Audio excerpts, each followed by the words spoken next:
গুরুতর অভিযোগ এসেছে। নতুন করে আমাদের কিছু এমপি এবং কিছু মন্ত্রী আহতদের তালিকাতে নতুন নাম যুক্ত করার জন্য নিজেরা সুপারিশ করা শুরু করেছে। এর মধ্য দিয়ে তারা আহতদের তালিকাতে নিজের দলের অর্থাৎ ক্ষমতাসীন দলের নামের তালিকাটা দীর্ঘ করতে চায়। কিন্তু আমরা মনে করি এই অসৎ উদ্দেশ্যের মধ্য দিয়ে নামের তালিকা দীর্ঘ হওয়ার চেয়ে সবচেয়ে বড় ক্ষতি যেটা হবে, আমাদের আহত যোদ্ধা শহীদ পরিবারদের নামের তালিকাটা বিতর্কিত হয়ে যাবে।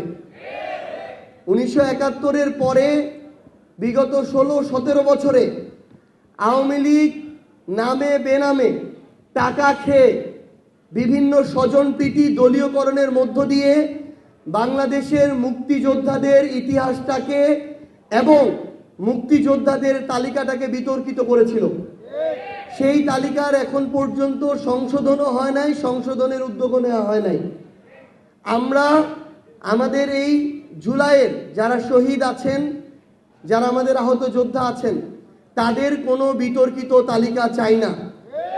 আমি উদাহরণ হিসেবে স্পেসিফিক বলছি, আমরা ঠাকুরগাঁয়ে যখন গিয়েছি, আমাদের যখন আহত যোদ্ধাদের সাথে কথা হয়েছে, তারা বলেছে ঠাকুরগাঁয় আহত যোদ্ধাদের যে এই তালিকা, এই তালিকার 3 ভাগের 1 ভাগ বিএনপি ওই সিভিল সার্জনকে বলে, ডিসিকে বলে তাদের দলীয় ছাত্রদল যুব দলের যারা ওই রকম আহত হয়নি তাদের নামের তালিকা সেখানে ইনক্লুড করেছে।